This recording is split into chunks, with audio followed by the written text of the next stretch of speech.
Ladies and gentlemen, welcome to the second Australia Golf Lecture at the Lowy Institute. I'm Michael Wesley, the Executive Director of the Lowy Institute, and it's terrific to have you all here on this sparkling Sydney day. Now, some of us here at the Lowy Institute have been arguing for some time that the time of the Asia-Pacific age has now passed and has been superseded by an Indo-Pacific age.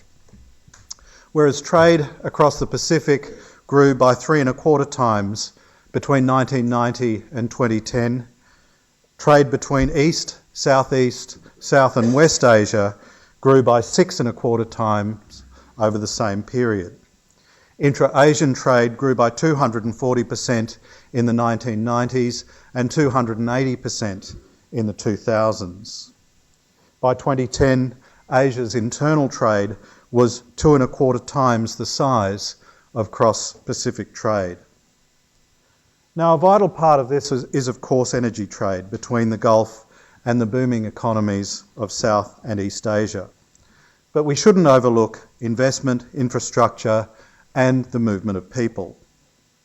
Of course, the Indo-Pacific age is about more than just mutual enrichment. There's a fair bit of developing rivalries as well. In a nutshell, the dawning of the Indo-Pacific age means that Australia suddenly finds itself a lot closer to the centre of the action. Whereas once the epicentres of the global economy and the great clashes and rivalries took place a long way from our shores, now the centrally important Indo-Pacific realm laps at our shores. This represents economic opportunities and security challenges, but the biggest ask of Australia lies in readjusting its mindset to comprehend what's happening. It was in pursuit of this that last year the Lowy Institute inaugurated the first of a series of Australia Golf Lectures. As a country where over 90% of its population lives along its Pacific coast, Australia has always struggled to look west, to the Indian Ocean and to West Asia. As Roger Shanahan points out in his recent Lowy Institute policy brief, we as a country have a bizarre myopia about the Gulf region. He argues we need to do some hard thinking about exactly what Australia's interests are in the Gulf, what's at stake, what are our preferences and what we fear. At the same time, Australians need to realise that this country might be important to countries in the Gulf for reasons that we don't even realise. The Lowy Institute's Australia Golf Lectures are intended to extend the work begun by our West Asia program in inducing Australians to think more seriously about the Gulf, its role in the world and its importance to this country's future. We are grateful to Etihad Airways, the sponsor of this series, for helping make this lecture series happen. I'd also like to thank the Australia Gulf Council, a peak business organisation that facilitates economic, cultural and policy linkages between the Gulf states and Australia, for their support of today's event. We are pleased to welcome many of the ACG's partners today, including Etihad, Competitive Foods, Leighton Holdings, Secure Parking, PwC and Sydney Airport, along with members of the AGC's advisory group.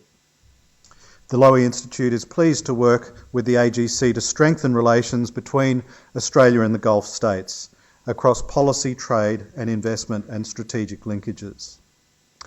Ladies and gentlemen, this year's Australia Golf Lecturer is of course the Premier of New South Wales, Barry O'Farrell. The Premier has outlined a strong vision of building links between New South Wales and the Gulf. We wanted to catch the Premier after his return from his recent trip to the Gulf to hear his impressions and thoughts about that complex but important region and the opportunities it holds for New South Wales. Barry O'Farrell was elected Premier of New South Wales in March 2011. He has been in the New South Wales Parliament as the member for Ku-ring-gai since 1995. He joined the Shadow Cabinet in 1998 and served as opposition spokesman on education, health and treasury. Prior to being elected, he was the State Director of the New South Wales Liberal Party and worked for both federal and state government. Mr O'Farrell has a Bachelor of Arts in Australian History and Aboriginal Studies from the ANU. He was elected Leader of the New South Wales Liberal Party and Leader of the State Opposition on the 4th of April 2007. Premier, welcome back to the Lowy Institute.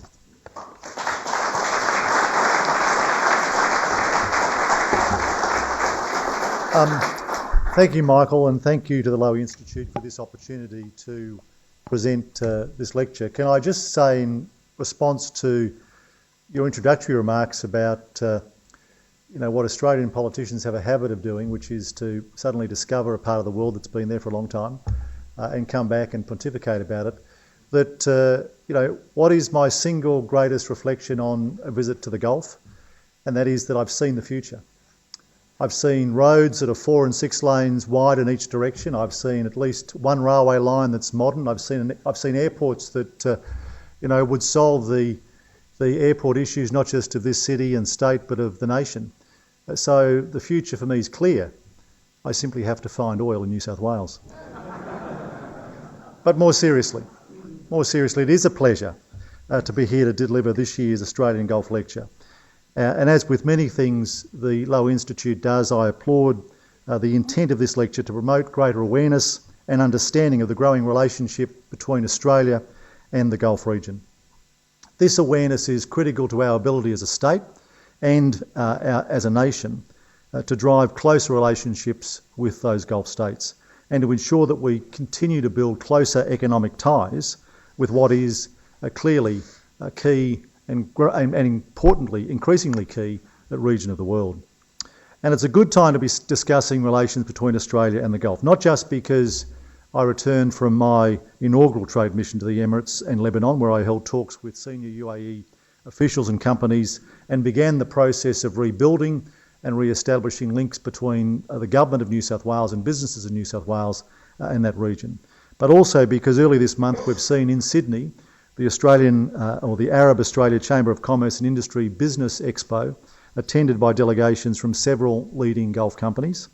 And the Deputy Premier and Minister for Trade and Investment and I held discussions with the UAE's Minister for Foreign Trade, Sheikh Lubna Al Qasimi, and senior business representatives. Talks that produced a clear direction and commitment to build on areas of mutual trade and business cooperation between New South Wales and Emirati companies.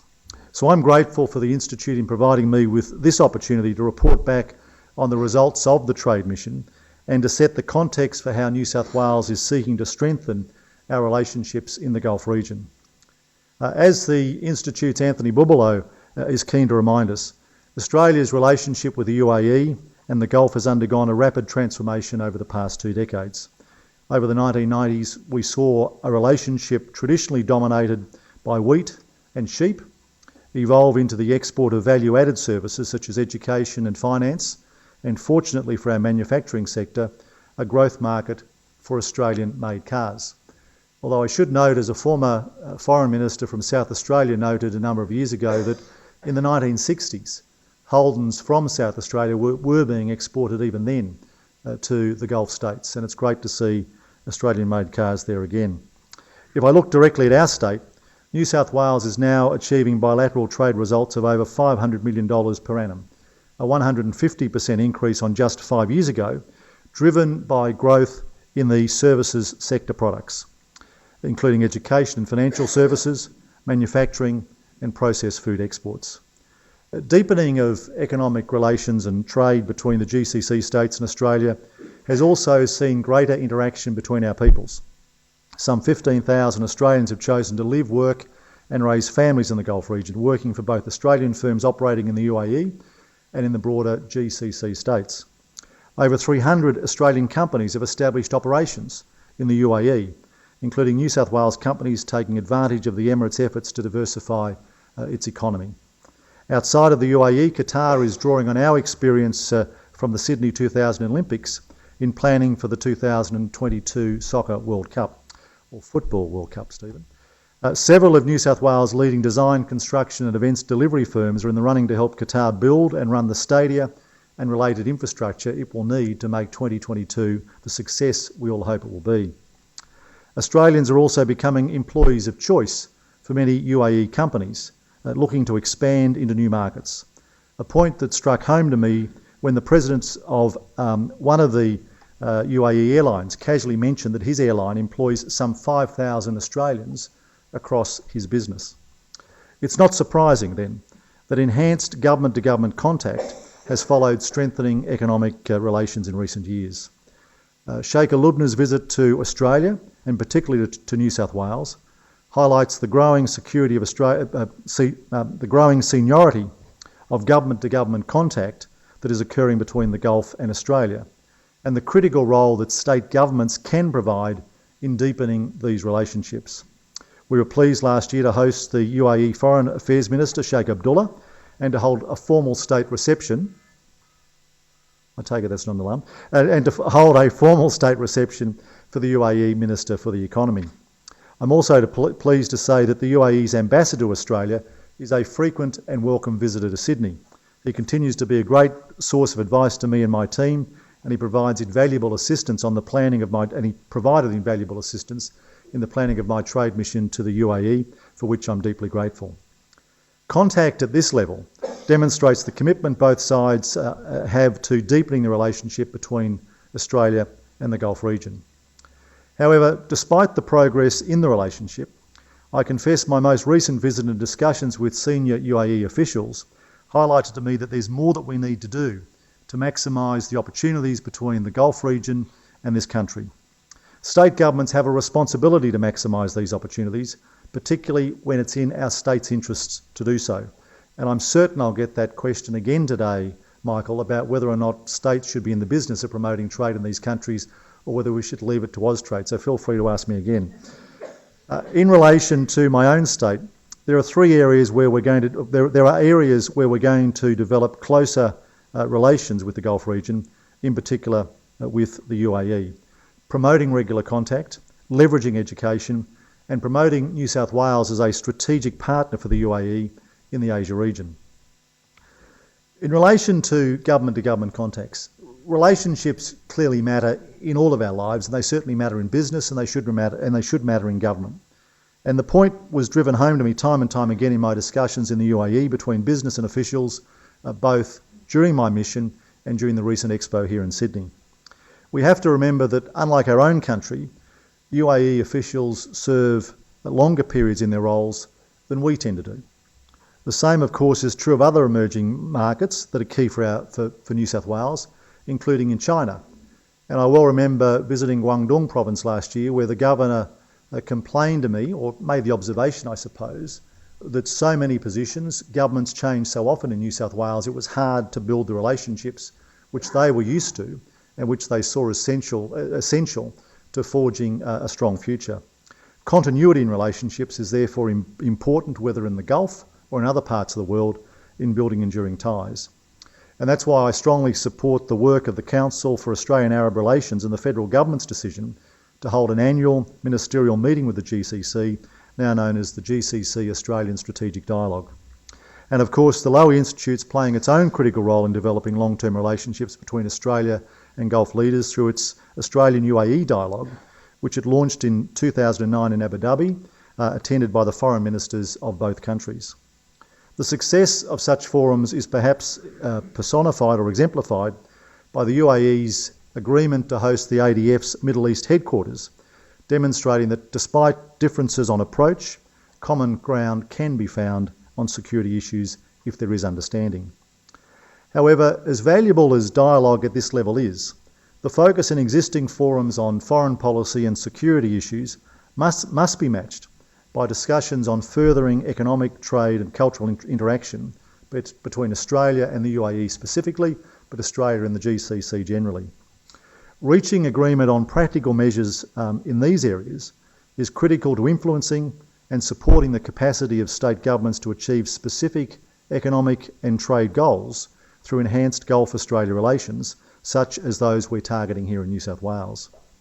It's for this reason that I agreed with Sheikh Lubna during our recent talks to encourage Foreign Minister Carr to work with us in establishing a formal CEO-level dialogue on economic cooperation between the UAE and Australia.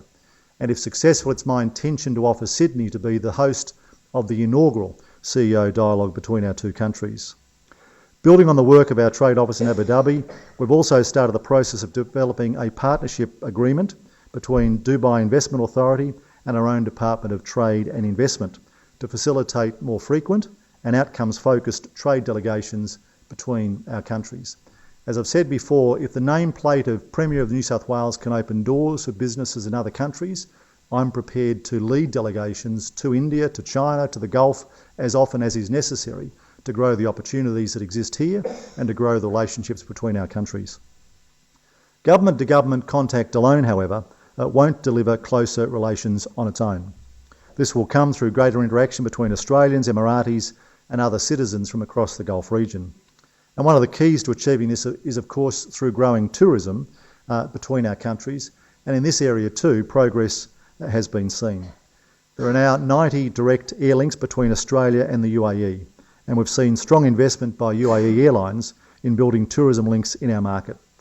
In addition, Destination New South Wales, which is effectively our tourism authority, has joint marketing relationships with both Etihad and Emirates to promote New South Wales in the Gulf region. These types of investments reflect a growing interest by tourists from the Gulf region in Australia, and in particular in what experiences New South Wales have to offer to Emirati tourists. I acknowledge the lure of the Gold Coast, and that makes it a favourite amongst many Gulf tourists, particularly during their summer holidays. But can I say, a week out from the big game, that I'm confident that we can convince tourists from the UAE and other Gulf countries that Queensland's not a scratch on New South Wales. My recent visit confirmed that New South Wales' profile in the UAE is indeed high. There is increasing recognition of our companies, our institutions and their capabilities. Walk into any major shopping centre in Dubai, for example, such as the remarkable Dubai Mall, and you'll see a range of Australian-themed stores and products frequented by Emiratis and Dubai residents alike. I was privileged while in Dubai to open a new outlet for Milk and Honey, which is a gourmet store that stocks, amongst other things, New South Wales products essentially from micro producers all across this state, including macadamias from Ballina. It includes Byron Bay coffee, and as I was reminded during a visit to Albury yesterday, it also includes Cowra chocolate, in particular the licorice and chocolate Cowra chocolates I was given yesterday. The company's founder, Shadi Joyan, is an Australian from Sydney. His mother lives in Granville, who's now importing the products he loves into the Dubai market. Shadi mentioned to me that New South Wales produce in particular is well known in the UAE as being of exceptional quality, which is leading to its greater use of Australian products by local citizens. The three countries I've visited as Premier, China, India and now the UAE, in every one, the quality of our products, the security of getting those products in terms of their manufacture and the security of their delivery has been stressed to me in each of those three countries, and it is one of the great advantages that we offer, and it's fantastic in that sense to remind ourselves that New South Wales still has a strong and burgeoning agricultural market. It may also help that a growing number of Australian chefs who are working in the UAE are also actively promoting our produce. It's people like Shadi who lived and studied in New South Wales and then build links between the homeland of their heritage and our state that are critical in deepening the economic relations between New South Wales and the GCC market. Now, I acknowledge Nihal Gupta is here today. Nihal chairs the New South Wales Government's Multicultural Business Advisory Forum, which was something that we established, talked about in opposition, established in government, because we understand in a state in which there are 200 different nationalities, where almost 40%, according to the last census, speak a language other than English at home each evening. There are many people from many parts of the world already doing businesses themselves back into their homelands. If we, through the Multicultural Business Advisory Forum, can encourage those businesses to grow, we expand the opportunities that exist between our state and those countries to grow those businesses and the opportunities, of course, that provides for people in both our places. During our recent talks, Sheikh Lubna emphasised that young Emiratis are being encouraged by their government to study overseas.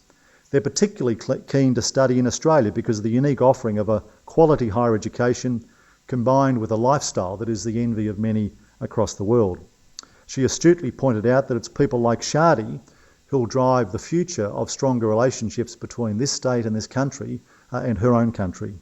With overall numbers still modest, the number of UAE nationals studying in Australia continues to grow, with the UAE being Australia's third largest education market in the Middle East.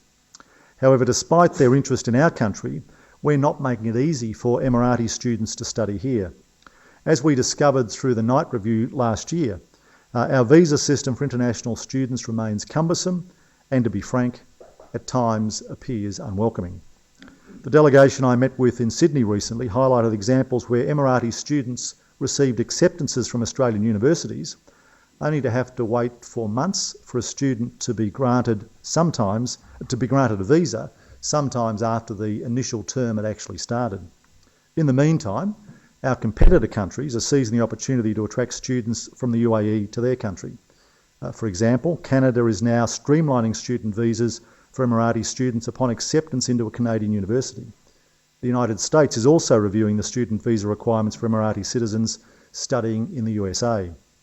Reviewing visa requirements for Emirati citizens is sensible, as it's clear their intention is to gain the benefit of our education rather than live and then return home, rather than live and work permanently in this country. Reform of student visa criteria is an issue I've previously raised with the federal government through the COAG process, and which I'll continue to push for, hopefully in those discussions with Foreign Minister Carr. Not to do so is to ignore what a continued threat to our competitiveness in one of our key export services by those other countries that have tuned into the fact that Emiratis want to get the best possible education overseas, then return home and grow their opportunities. In addition to attracting students to our state, we're also working to export and apply the best parts of New South Wales' education system across the Gulf. TAFE New South Wales, recognised certainly by me as one of our best assets, is currently managing a specialised vocational education and training institute in Abu Dhabi, which has grown to over 1,100 students. TAFE is also actively pitching to provide vocational training services to corporate and government agencies across the UAE. And while in Dubai, I was also pleased to open a new teaching building for the University of Wollongong's Dubai campus, enabling the university to increase its enrolments from 3,500 to 5,000, doubling its campus footprint. Wollongong was the first overseas university accredited in Dubai. It has this huge reputation, it offers quality learning, and when you consider the way in which at times people in this city, people who went to other universities sometimes look at Wollongong University, there are lessons there in their relationship, in their engagement in the Gulf from which we could all learn. Wollongong's efforts in Dubai demonstrate how capable all of our universities are in competing overseas against the best of what other countries have to offer. It also demonstrates how we can effectively leverage the commercialisation of Australia's intellectual property in overseas markets. So my first two themes are critical to the core role I see for New South Wales in the Gulf region, that of commercial partner and friend. But it's clear that the UAE and the GCC nations, much like our own nation, see their future secured in trade with Asia. And a few statistics will explain why. Trade between Asia and the Middle East has increased by 700% in the decade ending in 2010. More than half of the Gulf region's trade is now within Asia. For the UAE, bilateral trade with China has grown at a remarkable 35.5% for the last 10 years, surpassing $35 billion in the last 12 months alone. And by 2020, just 8 years from now, annual trade between China and the Gulf region is expected to top $350 billion. While Australia's eyes are on direct trade with China, which of course is important to New South Wales and to the nation, it's clear that casting a wider lens on how we engage with the Asia region is also in our advantage. Both Abu Dhabi and Dubai have been aggressive in diversifying their economies beyond the oil and gas sectors. Abu Dhabi has made significant investment into the establishment of aerospace, information technology, microprocessing, petrochemical and clean tech industries, which an industrialised China is now taking a keen interest in as part of addressing pollution in its larger cities.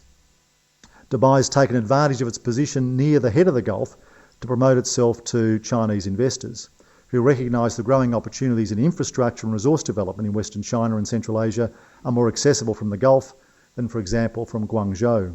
It is extraordinary when you visit Abu Dhabi, the port of Dubai, when you see the way in which over the last 10 years they've made themselves the focal point for moving Chinese goods into Africa, and the way in which that port has grown. There are strong opportunities for our New South Wales and Australian businesses based in the Gulf region to joint venture with Emirati and Gulf companies in securing the opportunities offered by growth in bilateral trade between the Middle East and Asia. And in my discussion with UAE officials and business leaders, it was apparent that GCC nations want to develop a relationship with us beyond simply the direct investment in our market or just being a source of exports for our products. I left the UAE with a clear message a month ago, reinforced by Sheikh Al-Lubna's recent visit, that GCC countries generally, and the UAE in particular, have a particular warmth and affection for Australians, and they actively want to partner with us in seizing the opportunities that are offered by what, at least in Australia, has been termed the Asian century, but which, Michael, I'm happy to call the Indo-Pacific age. And it's exactly here that we want to position New South Wales, as the state that enables our private sector to proactively engage with the UAE and Gulf region sovereign funds and other state and private investment vehicles to deliver economic growth and opportunities for the citizens of both New South Wales and the Gulf region. I should also say that issue in relation to investment was very strong in the mission. You know, there's no secret that we have a mountain, to put it politely, mountain load of infrastructure projects that we have to build. We need investment for those.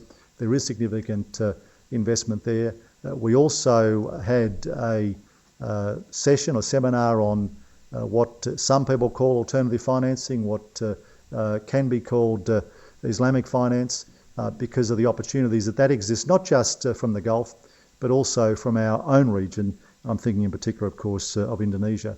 Whatever the source, the benefits of that will benefit the people of this state enormously.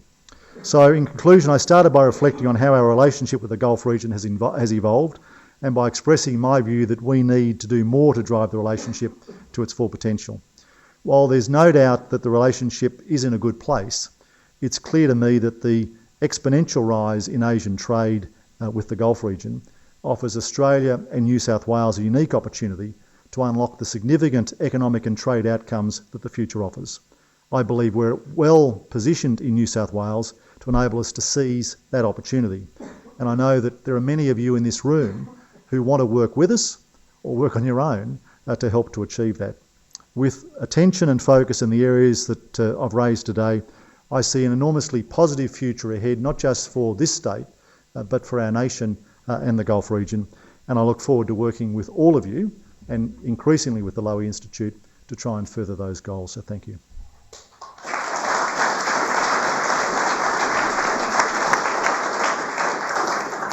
Thank you, Premier. Ladies and gentlemen, the Premier has agreed to take some questions from the floor. While you all think of your questions, Premier, maybe I should start off. You talked very briefly there about the diversification of the UAE's economy into new areas of clean technology and so on.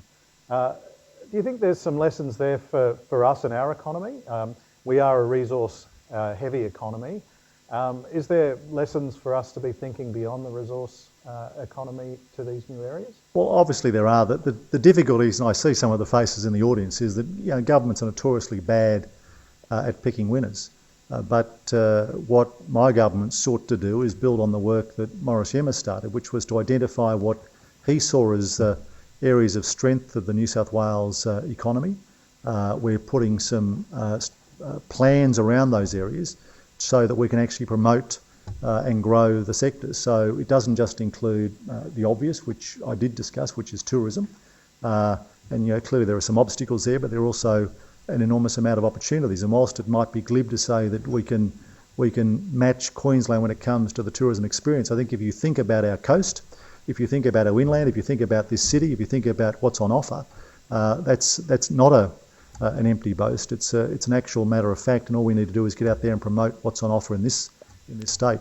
But equally, it deals with manufacturing, and I still see a future for manufacturing in this country. I was on Monday. What's today? Tuesday. This is when you have a busy weekend. On Friday of last week. No, it was yesterday. On Monday, yesterday I was at Bankstown, where Quickprint, one of a new aerospace industry that's relocated from Perth, tick for us, which has got contracts to do with the Joint Strike Fighter, which is the single biggest investment the Australian government has ever made in relation to defence. Will employ initially 200 but growing to 400 and more jobs as they seek to use incredible technology to build carbon fibre pieces for these remarkable strike fighters. My dad was in the army, so I don't know as much about defence as I'm pretending, but or at least Air Force as I'm pretending, but just extraordinary. So we're trying, Michael, to grow those regions in much the same way as I suspect that at some stage the Emirates sat down and worked out where they wanted to go. Now, the UAE story is not without its stumbles. We certainly, and there are states in this country that have stumbled from time to time, and I know a bit about trying to bring states back from those stumbles. But it shouldn't mean you don't try, and it shouldn't mean that you don't seek to focus your efforts. But you have to do so. Just being a bit mindful that history is littered with governments that tried to back winners and, of course, missed. Gentleman here in the second row.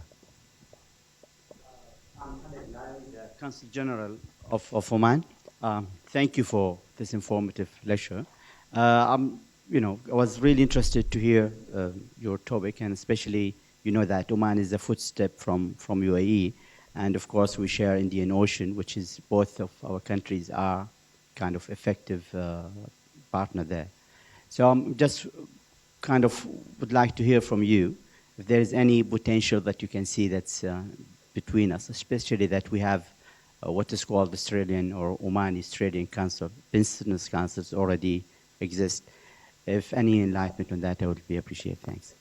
We're keen to grow our relationship across the Gulf. So my last visit was a visit that went to Lebanon, which was essentially a political/social visit. It was in response to the President of Lebanon, the first President of Lebanon, coming out here in April, and then the second half of the visit was a trade and community visit to the UAE. We are determined to grow our trade presence across the Gulf. We've currently got one office in Abu Dhabi. We've come full cycle in relation to trade offices. We had a number of offices across the region, including in China and other parts of Asia 20 years ago. In the way of treasuries, at certain stages they were closed down. They've been reopened again because it's never good in tough economic times to reduce your sales staff, because ultimately they're the people that will determine whether or not you're going to succeed. So we're in the process of trying to grow our trade offices in the Gulf, and certainly the GCC is something that we target as a whole, not individual states, even though my visit was to one particular state. So more than happy, whether it's Oman, whether it's the other states there. There are opportunities for Australian companies, but as the Premier of New South Wales, what I'm interested in are opportunities for New South Wales companies, opportunities for New South Wales citizens like Shadi Joanne, who from Granville to the flashiest parts of Dubai, is doing great things for himself, absolutely, tick, but is also doing great things for micro food producers of high quality products from around the state. Trevor, just here in the second row.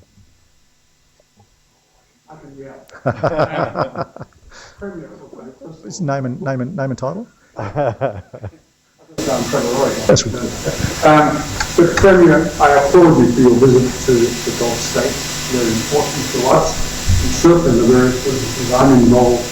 Over time, when they get to know you and you get to know them, you can develop very effective partnerships. And I think the Gulf area is very important to Australia. There's enormous opportunity, as you say, in education and putting good roll stock and the like. Enormous demand.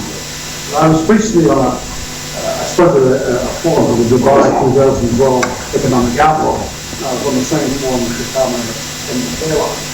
And he really gave me a bit of a beat up about the restrictions on Emirates access in Sydney. I was very interested. He wanted more access to Sydney as a gateway to Australia. I just wondered what your thinking was in terms of dealing with. Thanks, Trevor. The one Australian business I didn't see when I was walking around Dubai Mall for about the half hour they gave me off during the visit was I didn't see a pie face shop, Trevor. So I'm disappointed. Trevor's Mr. Pie Face, if anyone didn't know. So I'm not. That's not an insult. It's just the business. It's just one of the businesses. One of the businesses he runs or oversights. Trevor, not surprisingly, both airlines raised issues to do with Sydney Airport with me. The issue, frankly, is the curfew and the hard curfew. So, I think both airlines told me stories about a late night spring storm, the planes delayed, lined up at the runway at 10:30, all ready to go, even though the curfew doesn't come into 11 o'clock. At the last minute, they're cancelled. And the impact that has upon their business, the impact it has upon trying to find hotel accommodation in Sydney, I think that can be resolved with common sense, frankly. But the curfew, I've always argued that the curfew is immutable because of the position of our airport. I think the position of our airport is a strength, not a weakness. But part of that comes with the hard curfew restrictions, or the curfew restrictions between 11 and 5. The issue around the rest of it, I think, is fairly well rehearsed. Because certainly Mr Albanese has been trying to use that as his major campaign weapon in his electorate over the last couple of months. Ultimately, Trevor, there is no doubt that they want to come to Sydney. There's no doubt that there is still capacity at Sydney Airport. Sydney Airport, through Kerry Mather, is trying to address that issue, and they'll have the support of the New South Wales government as they seek to do so. Gentleman in the back corner. Hello, Premier. I'm Peter Reich from Jetro. My question goes to economic and cultural links with major trading partners. In New South Wales, you have as mainstream languages Japanese and Mandarin, though Arabic is relegated to a community language studied on Saturdays by people of Arabic background. Do you see any scope in furthering economic and cultural links with the Gulf states of making Arabic a main language for study in New South Wales public schools? Well, I know the Board of Studies has addressed this issue, and as I understand, at a number of schools geographically located across this city, Arabic is indeed taught, which is not surprising. But ultimately, whether it's going to be set as an HSC matter is a matter for the Board of Studies. And one of the great strengths, a couple of great strengths in education in New South Wales. Firstly, I think TAFE New South Wales is an asset, and some people in this room came with me to China and India, where its strength was talked up. Secondly, is our HSC, and I'm one that wouldn't do much at all to threaten the HSC because it's even though I know the IB does well, the fact is that our HSC stands up against the best in the world, frankly, and it does so because politicians don't pick and choose or don't meddle with it. Bob Carr made a few suggestions, but to his credit, he respected the integrity of the Board of Studies. So my view about languages is that we teach it at the wrong end of the school sector. Anyone who's had young children knows that they like sponges. They soak it up enormously.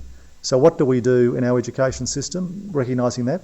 We wait till we get to high school before we teach languages. So you're looking at someone who learnt French for 4 years, and I can order a croissant and a black coffee, and that's it. So I just wonder whether I could order better meals if I'd started in primary school. So my focus, my efforts are to see if we can't address that issue about better language education in primary schools. We also, to some extent, and this will be a bit controversial, have a bit of a hangover that, as we've seen the latest census statistics, the Mandarin, Cantonese are amongst, after English, are the most significant languages in the country. And yet you can still study some of the European languages at the HSC. To some extent, that's a hangover from past decades, past immigration profiles. To remove those would be highly controversial amongst those communities, but thankfully that's an issue that the Board of Studies will have to address itself. Georgie, up the back. Thanks. Georgie Skipper from the Australia Golf Council. Premier, thanks for your address today, and you've already preempted this question, so I'll be very brief. In relation to how the states and the territories can work together, but also separately as they should, and also complement the work of Australia in attracting trade and investment to our country, how do you believe that can work better than it has already?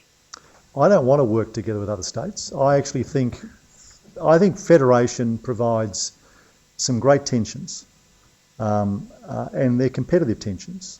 So if I look at the businesses in this room who have businesses in New South Wales, sure, it would be nice to have a system of payroll tax across all states. I know most people say it'd be nice to have no payroll tax, but it'd be nice to have a system of payroll tax across all states that levied it in the same way.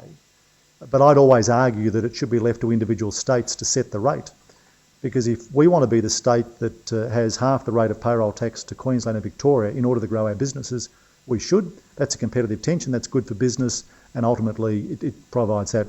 Equally, with trade offices overseas, I think it's good that our efforts in China and India and in the Gulf occur, knowing full well that some other states at this present time have more offices, have been there longer, have got better relationships. That simply encourages us to do it harder, work smarter to get up there. The usual question I get is, shouldn't we just leave it to the Department of Trade in Canberra? The good news is that in everything I've seen over the 14 months that I've been Premier is that whilst the states are certainly competing hard, if we want investment in our agricultural sector, if someone in the Emirates or someone in China and India wants to invest in our agricultural sector in Australia, I want them to come to New South Wales, not Queensland or South Australia or Victoria. Ditto with resources, ditto with investment in manufacture and all those other things. So we need to have that competition if I want to achieve the goal of growing the state's economy. But what's clear to me after 14 months is that the Federal Department of Trade has a very close relationship with all of the trade officers from all of the states, generally knows what's going on, often because the people that the states recruit to run our offices come from trade. So I think that the federal government's effort gets the understanding information they need. The federal government's people will tell you that their job is to promote Australian trade. Their job is not to promote specific investment opportunities in specific states. So we need to be there alongside them, available at any time to say to X province or X state or Y partnership that there is this investment on offer in New South Wales. And part of the benefit of the infrastructure strategy we'll produce in September is that will provide, for instance, to sovereign funds and other investors overseas, a profile, if you like, of the investment opportunities coming up in New South Wales and an indication of the timing in which they'll be addressed. John Darwin, just down here in the second row. These things are being podcast, Trevor. That's why you got to have the microphone, mate. Mr. Premier, firstly, thank you very much for doing a bloody good job as a Premier, which I applaud you for. Secondly, I'm so glad you've got the microphone. Secondly, Trevor said much the same, that's right. I congratulate you on that new demonstration sport that you had promoted the other day of water sports in Macquarie Street with the aid of the New South Wales Fire Department.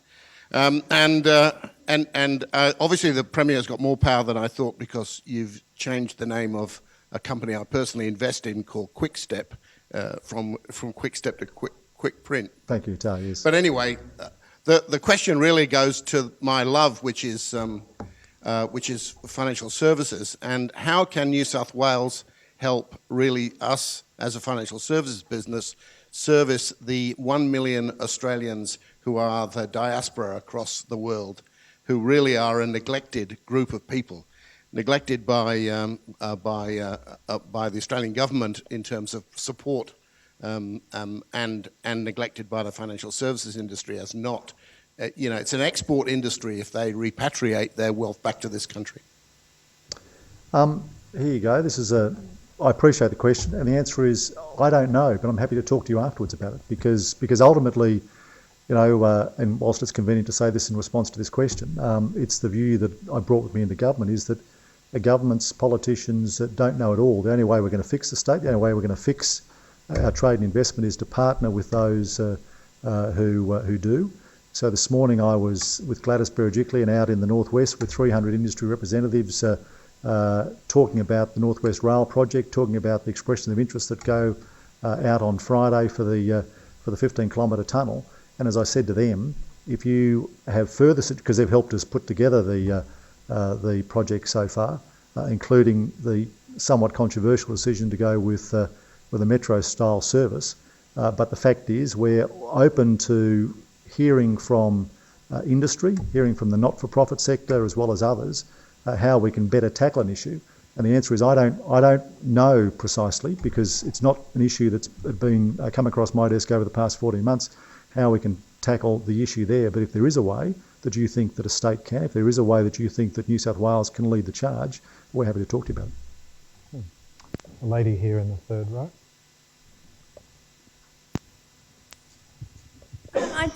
Hello, is that on? Yeah. I'm Tish, I'm a journalist. I just wanted to ask you, you were talking about like reciprocal tourism, and I was wondering what the best port of call would be. Tourism, is it Tourism New South Wales or? Destination New South Wales is our one-stop shop, if you like. So we bought, we bought major events, we bought Tourism New South Wales, and we bought business events together under one body to try and maximise the amount of dollars that we have. Because it's ridiculous to over here be looking at major events, which of course help economic growth and draw tourism, have a separate tourism authority, and over here have business tourism, as if none of them are connected. So we've tried to bring it all together as the one point of contact, whether for journalists, whether for those that want to promote their country into this country, or whether want to partner us as the Etihad and Emirates Airlines are in the Gulf in terms of travel to this country. There's a lady just over the other side. Thanks, Katie.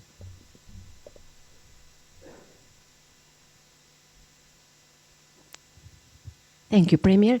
I was just thinking for a moment on the issue of foreign investment, and was thinking also on the results of the recent Lowy poll that indicated that one of the issues Australians have in mind in trying to accept more foreign investment is the issue of control. Obviously, to promote more development in the States, there is a need to have more investment coming internally or from overseas countries. The question I have is, what policies do you think will contribute or assist on perhaps not changing the perception, but providing more guarantees to the common public so as to promote more investment for many other investors from the Gulf and some other regions? Do you have any particular sort of policy or ideas that you would like to implement, or suggestions that perhaps should be taken into consideration in this matter? Well, I think what's been missing from the political narrative, forgive me, I just walked down the street for a block with John Howard.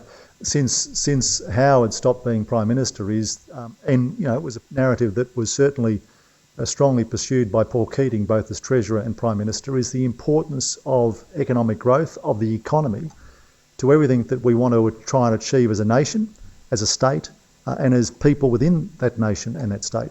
A strong economic growth creates wealth, it creates jobs, it also creates opportunities, and strong growth gives people the confidence to get out there and invest.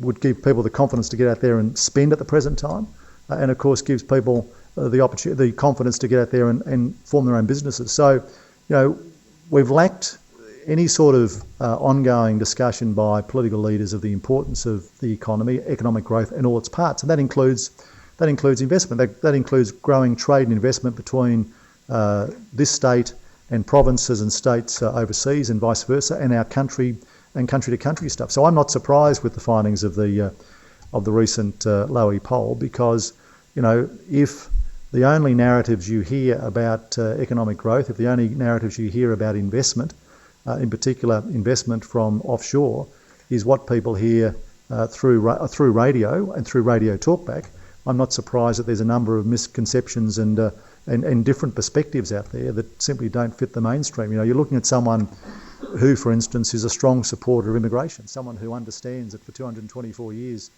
it's been one of the keys to the success of this country. But go out there and take a poll about immigration and you'll get the same sorts of reactions. So, I know at times we're accused of following polls. Well, if you look carefully, you'll see that at times We just get on with doing what we know is right, what we know will secure the future for this country, both strong immigration growth, strong economic growth, and part of that economic growth has to be increased trade and investment.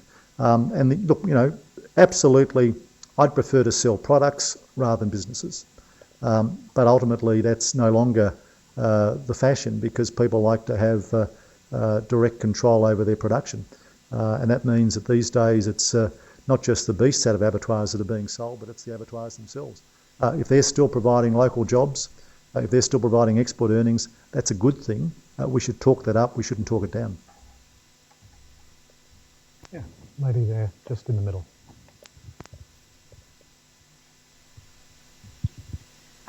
This isn't a trade question really, but just something I wanted to ask on your personal reflections and observations when you went to the UAE.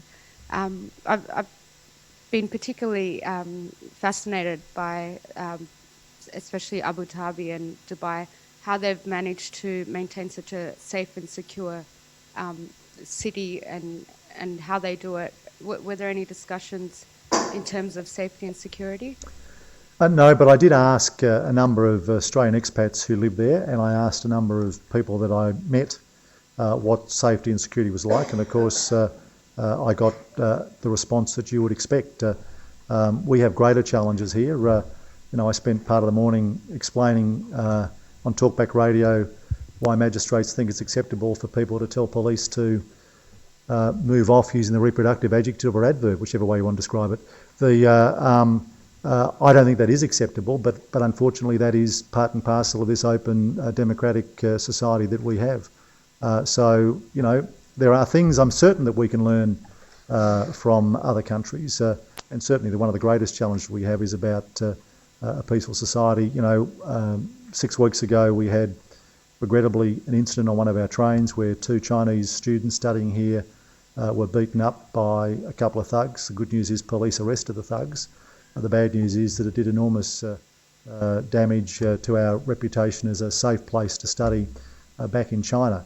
Thankfully not as much damage as was done a few years ago out of Victoria into India, but the same sort of damage. Now, we're in a city of 4.3 million people, a state of 7.4 million people. Crime is going to happen. We've got the largest police force in the country, 16,500 police who are out there. I'm not sure what more we can do and maintain a system where, thankfully, we don't have to carry passports or permits to move freely around this country.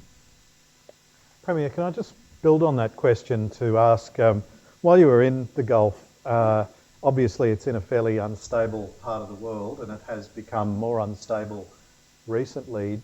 Did the Emiratis or the expats that you talked to there, did they have any feeling about whether that instability would spread to other parts of the Gulf, or are they fairly optimistic about it? It wasn't a huge topic of conversation in the Emirates. It was more a topic of conversation, I can say, in Lebanon, probably for good reason, that they're side by side with Syria. And when I was in Lebanon, I was unable to get to Tripoli because some troubles had broken out in Tripoli. I love how they call them troubles. People were actually shooting at each other and people were dying, but they're called troubles in Tripoli. The weekend after we left Beirut, there were similar troubles in Beirut itself. But, I'm not sure this is where you wanted me to go, Michael, but we met with the Lebanese President, McCarthy. You all understand that Lebanon's a confessional country where different roles are for different people. So the Prime Minister will always be Sunni, the President will always be Maronite, and the Speaker, Nabi Berri, the Speaker will always be a Shiite. It's been Nabi Berri for a long time. Lebanon has a policy of, contrary to the other Gulf states and Middle Eastern countries, of not taking a position in relation to Syria. And he explained it quite well, because whether you're Shia, Sunni, Maronite, Druze, whether you're part of the March 8 or March 14th political parties or some other political party, yes, you have your political views, yes, you have your beliefs, but your colleagues are split straight down the middle as to whether they're pro-Syrian or anti-Syria. And of course that country suffered for 15 years from a civil war that might have benefited us in terms of the migrants that came to this country, but certainly devastated the Lebanon. So they have a situation of non-engagement, and he told me that on one day he had a senior US Foreign Service person who came in to see him on the same day that a senior Saudi person came in to see him, and they both said that Lebanon had taken the right decision. So, the difficulty for us in this country with the democracy that we have, some people argue too much democracy that we have. I'd certainly argue that with the upper house in New South Wales. But is that we try and translate to other countries, whether in the Middle East or elsewhere, how our system should apply. We have to be careful about doing that because ultimately we're far from perfect, and we shouldn't be lecturing people on those issues. Well, Premier, I'm afraid we've run out of time. Our intent with the Australia Gulf Lecture Series was to build awareness among Australians of the issues in the Gulf and our interests in the Gulf. You've certainly done that today. We thank you very much for your time and your thoughts today. Thank you.